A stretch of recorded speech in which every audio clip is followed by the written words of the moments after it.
An 18-year-old female student had consulted with the main complaint of recurrent episodic spandana and grahana, that is twitching or fasciculation in few angulis of urdhva adhoshaka and netra since 1 year, increased since 1 month. The findings of Trividha Pariksha conducted on patient was as follows. The patient was Krisha, was of Vata Pittala Prakriti. Fasciculations would increase on exposure to cold, on physical or mental strain, and on intake of spicy food. She also was suffering from recurrent Vataja Pratishyaya characterized by Tanusrava from Nasa and severe Kshavatu, even on mild exposure to Rajo, Dhuma and Shita Pragvata since childhood. There was history of Tamaka Shwasa 10 years back, and it was said to be subsided by allopathic treatment. Familial history of Tamaka Shwasa and Vataja Pratishyaya, both from paternal and maternal side, was also noted. Treatment history. Patient was diagnosed to have benign fasciculation syndrome associated with allergic rhinitis at an allopathic hospital, and she was prescribed with medications for the same. However, the patient had not taken any treatment for these ailments before seeking Ayurvedic treatment. Benign fasciculation syndrome is a harmless condition characterized by frequent involuntary muscle twitches or fasciculation without having an underlying medical condition.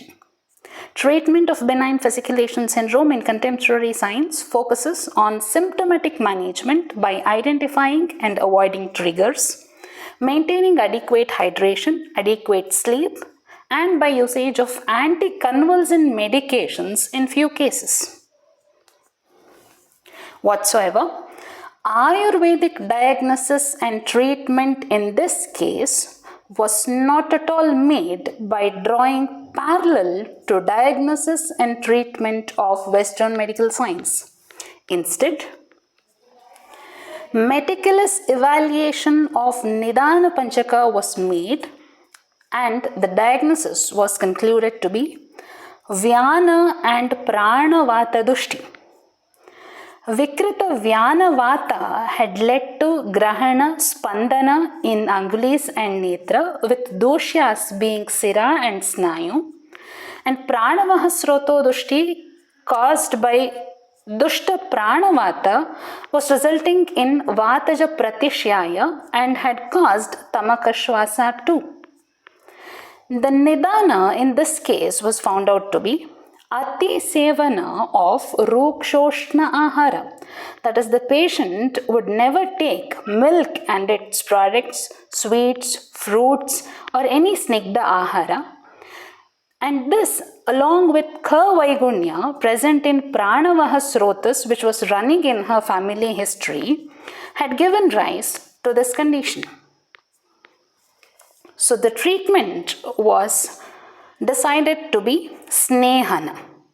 Accordingly, SHAMANAANGA SNEHAPAANA was administered for 5 days with Sukumara Grita.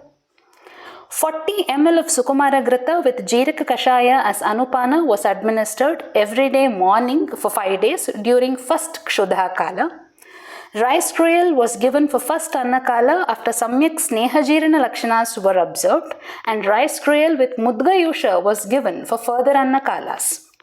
Snehapana was stopped after Samyak Snigdha Lakshanas like Asammatha Varchas, Snehadvesha, etc. were observed.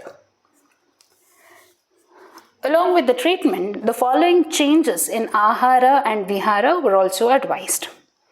Nityopayoga of Snigdha Ahara Dravyas, Madhura Rasayukta Aharas were advised after Snehapana was completed. Patient was advised to take sufficient rest whenever necessary. Nitya Abhyanga with Tailas suitable for respective Rutus were advised. Drakshamalaka Lehya, 1 teaspoon with Ushnodaka, morning and evening before food was advised. And the outcome of this treatment and lifestyle changes was so. Fasciculation gradually and completely reduced by 5th day of Shamananga Snehapana. Pratishyaya, the recurrence and its severity had gradually reduced. So, the point to be remembered here is Shamananga Snehapana, as advocated by Samhitas, is indeed Ashu Vikara Prashamanakari. That is, Shamananga Snehapana, if administered in Samyak Matra in suitable conditions with following prerequisites like Uttama Agni Bala, presence of Shuddha or Nirupastambita Vata Vyadhi, in a patient who is Klesha Saha, then it would definitely fetch instant relief. So, think of Shamananga Snehapana in conditions with the above said prerequisites or conditions for instant relief. Thank you.